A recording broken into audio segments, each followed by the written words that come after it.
Hello, welcome to magnet brains Hindi. मेरा नाम है अवनीश त्रिपाठी। तो कक्षा 12 इतिहास का एक इंपॉर्टेंट चैप्टर पार्ट 9 शासक और इतिवृत्त, जिसमें मुगल शासन के वर्णन किया गया है, इसका एक और छोटा और इंपॉर्टेंट टॉपिक लेकर मैं आपके सामने उपस्थित हूं।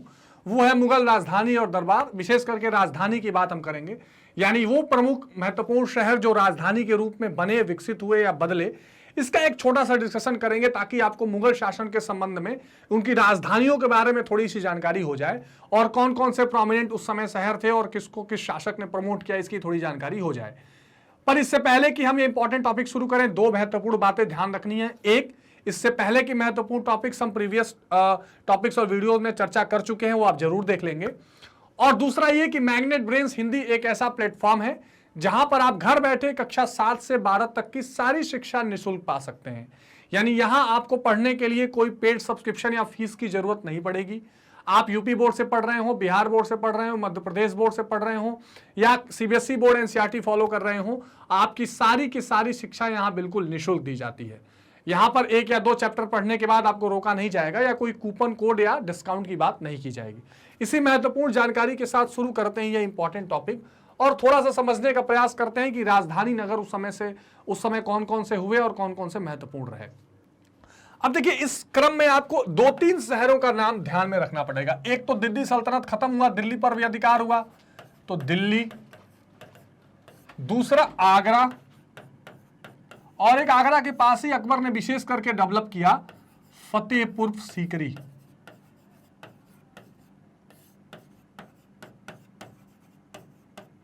ठीक है, ये दो तीन ऐसे महत्वपूर्ण शहर रहे जिन शहरों को राजधानी के रूप में या राजधानी के तौर पर विकसित करके और प्रमोट करके मुगल शासन प्रशासन चलाया जाने लगा। यहां पर जब ये राजधानी था तो जाहिर सी बात है कि बहुत सारे बागीचे, बहुत सारे स्थापत्य कला के लिए भवन निर्माण, प्रशासनिक सुविधा के लिए चीजों का विकास, ये सारी चीजें विशेष रूप से मुगल काल और मुगल पीरियड में देखी गई। अब देखिए, विद्वान इतिहासकारों का मानना है कि राजतंत्रीय संस्कृतियों में भवन निर्माण कार्य को राजवंशीय सत्ता, धन और प्रतिष्ठा का महत्वपूर्ण प्रतीक माना जाता था। इसका मतलब क्या है, समझ लीजिए। इसका मतलब यह है कि कौन सा शासक कितना इंपॉर्टेंट है। जैसे विजयनगर साम्राज्य में हमने गोपुरम वाली चीजें देखी थी कि जितना सुंदर गोपुरम और मंदिरों का निर्माण था उतना शासक प्रतिभा संपन्नवान माना जाता था। इसी तरह यहां पर भी जितना भवन निर्माण और जिस तरह की चीजें विकसित ज्यादा की गई, वो राजा के एक तरह से समृद्धि का उतना बड़ा प्रतीक माना जाता था और राजधानी में विशेष रूप से होता था। अतः मुगल शासन के अंतर्गत शासकों ने अनेक भव्य भवनों का निर्माण कराया और मुगल कालीन भारत में राजधानी नगर जो होते थे वो मुगल साम्राज्य का हृदय स्थल होता था, जहां शासक का दरबार लगता था। तो पूरे शासन व्यवस्था का अगर कोई हृदय स्थल था, अगर सबसे इंपॉर्टेंट पॉइंट कोई था, तो वो मुगल काल का राजधानियां होती थी जहां पर राजा का दरबार लगता था। अलग अलग टाइम में अलग अलग तरह की चीजें देखी गई। जैसे बाद में जब निर्माण कराया गया शासकों द्वारा भवनों का, तो उसमें जैसे हमने चर्चा की, दीवाने खास, दीवाने आम, इबादत खाना, यानी दीवाने आम एक ऐसी जगह बनाई गई जहां सबसे राजा मिलेगा, दीवाने खास एक ऐसी जगह बनाई गई जहां गुप्त मीटिंग्स होंगी, इबादत खाना बनाया गया जहां पर प्रार्थना सभाएं होंगी और आपस में धार्मिक बहस होगा, झरोखे बनाए गए जहां से राजा दर्शन देगा। ये सारी चीजें राजधानियों में बहुत विशेष रूप से मुगल काल में बनाई गई और प्रदर्शित की गई। 16वीं और 17वीं शताब्दी के काल में मुगलों की राजधानियां बड़ी तीव्रता से स्थानांतरित होती रहीं। अब देखिए, पानीपत के प्रथम युद्ध 1526 के पश्चात पहले मुगल शासक बाबर ने लोदियों की राजधानी आगरा पर अधिकार कर लिया। अब देखिए, 1526 में हमने देखा था कि इब्राहिम लोदी जो है वो हराया गया, किसके द्वारा? बाबर के द्वारा, पानीपत के प्रथम युद्ध में। तो इसके बाद पहले आगरा पर अधिकार हुआ, उसको राजधानी के रूप में कब्जा किया गया। मुगल सम्राट अकबर ने 1570 के दशक में फतेहपुर सीकरी में नई राजधानी बनाने का निश्चय किया। इसका दो कारण रहा, उसने एक सूफी संत के सम्मान में भी किया और गुजरात विजय को भी उसने सेलिब्रेट किया। तो हमने कहां से देखा? आगरा, जिसकी चर्चा मैंने आपसे की, और आगरा के बाद फतेहपुर सीकरी। फतेहपुर सीकरी, ठीक है। ये मैं बार बार इसलिए भी लिखता हूं कि साथ में आपके चीजें ये अंदर घुसती चली जाएं। तो अकबर यानी 1526 में बाबर के बाद हुमायूं आया, हुमायूं के बाद अकबर आए, तो उसने फतेहपुर सीकरी प्रमोट करने का निर्णय लिया। फतेहपुर सीकरी में आपको चीजें मिलेंगी इस तरह की, और बुलंद दरवाजा, सारी चीजें वहां पर मिल जाएंगी। अकबर ने जब गुजरात विजय की तो उसने इस स्थान का नाम फतेहपुर रखा। फतेह मतलब होता जीतना किसी को, फतेह। इस प्रकार सीकरी गांव का नाम फतेहपुर सीकरी हो गया। 14-15 वर्षों में जो जंगली जानवरों से भरा ये पहाड़ी था, वहां कई तरह के बाग बगीचे, भवन, ऊंची वैभवशाली अट्टालिका और सुंदर महलों से परिपूर्ण एक नगरी बन गई। यानी एक तरह से कह सकते हैं कि जैसे आजकल भारत में बना है ना सेंट्रल विस्टा, उस तरह का सेंट्रल विस्टा का निर्माण हो गया। और आगरा से निकलकर फतेहपुर सीकरी भी एक प्रोमिनेंट जगह बन गया और एक महत्वपूर्ण जगह बन गया। अकबर ने फतेहपुर सीकरी में जुम्मा मस्जिद के पास शेख सलीम चिश्ती में बता सूफी संत, इनके लिए सफेद संगमरमर का एक मकबरा बनवाया जो देश में अत्यंत आकर्षक है।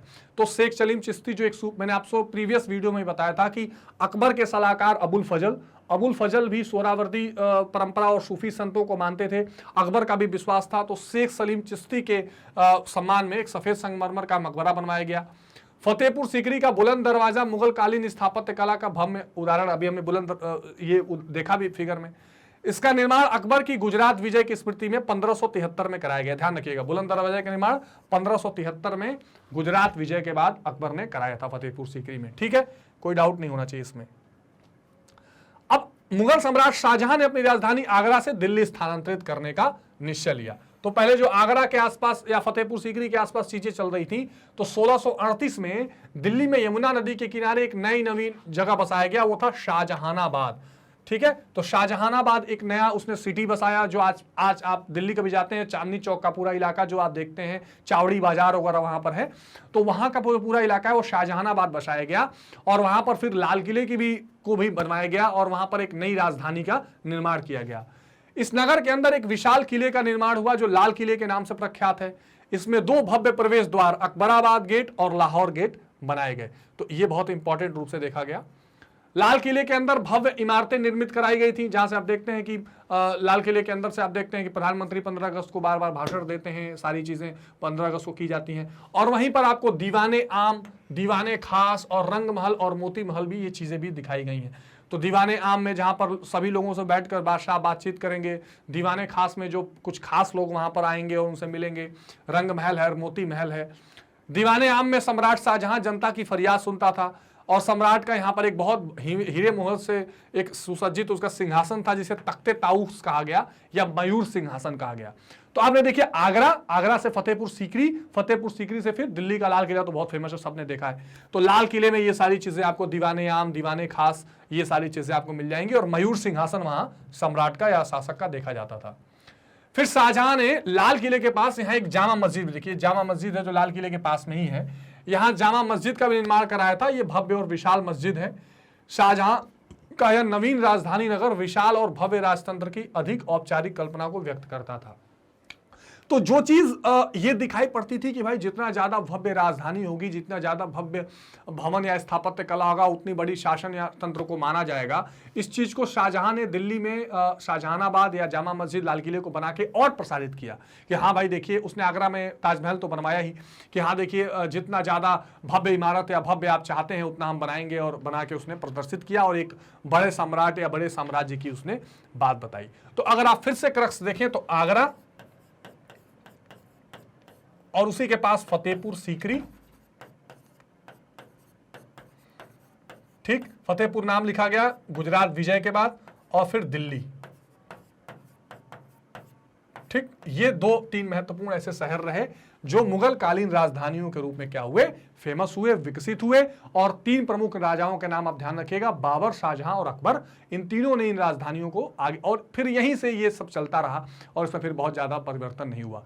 तो मुगल काल की ये राजधानी शहर थे जिनके बारे में आपको जरूर जानना चाहिए था। इसमें किस किस सम्राट का हाथ रहा ये भी हमने एक शॉर्ट डिस्कशन में समझ लिया, जिससे आपको कोई तकलीफ ना आए इस चैप्टर में किसी भी पॉइंट्स को आंसर करने में। ठीक है, तो आई होप कि ये पॉइंट समझ में आ गए होंगे। कोई डाउट है, कोई समस्या है तो कमेंट बॉक्स में भी बताइए, समझ में आ गया तो भी बताइए। एक और खास बात का ध्यान रखिएगा, मैग्नेट ब्रेन्स एक ऐसा प्लेटफॉर्म जहां पर आपको कक्षा किंडरगार्टन से क्लास 12 तक की सारी शिक्षा इंग्लिश माध्यम में निःशुल्क, हिंदी माध्यम में मैग्नेट ब्रेन्स हिंदी पर आपको 7 से 12 तक की सारी शिक्षा निःशुल्क मिलेगी। चाहे आप वेबसाइट से पढ़ लें, एप्लीकेशन से पढ़ लें या यूट्यूब से पढ़ लें, ना आपको कुछ खरीदना है, ना कोई कूपन कोड चाहिए, 100% फ्री है। हाँ, सारे चीजों के अपडेट के लिए हमारे सोशल मीडिया जो प्लेटफॉर्म है, यूट्यूब, फेसबुक, इंस्टाग्राम, ट्विटर और टेलीग्राम से आप जरूर जुड़े रहिए ताकि सारे अपडेट्स आपको मिलते रहें, और इंटरेस्टिंग वीडियोस हम उसमें देते हैं, आप जरूर देखते रहिए। और आप चाहे कंपटीशन की तैयारी कर रहे हैं, यूपी बोर्ड, बिहार बोर्ड पढ़ना है, NTSC ओलंपियाड कुछ भी पढ़ना है, सारी चीजें यहाँ पर आपको निःशुल्क मिल जाएंगी, कोई पेड सब्सक्रिप्शन नहीं लेना है, ज्यादा से ज्यादा लोगों तक ये बात पहुंचाइए और सारे के सारे कंसेप्ट और टॉपिक्स को यहाँ फ्री में पढ़ते रहिए। 100% ये मुफ्त है, बस लाइक शेयर और सब्सक्राइब करिए ताकि हम और वीडियोस लेकर आएं। इस छोटे टॉपिक के बाद और इंपॉर्टेंट चीजें, दरबार और दरबार में जो शिष्टाचार थे, जो त्यौहार थे, इन चीजों को मुगल काल में कैसे मनाया जाता था, क्या क्या इसके इंपॉर्टेंट चीजें हैं, ये हम अगले टॉपिक में डिस्कस करने जा रहे हैं। तो मिलते हैं अगली वीडियो में अगले टॉपिक के साथ, तब तक अपना ध्यान रखिए, टेक केयर, बाय बाय।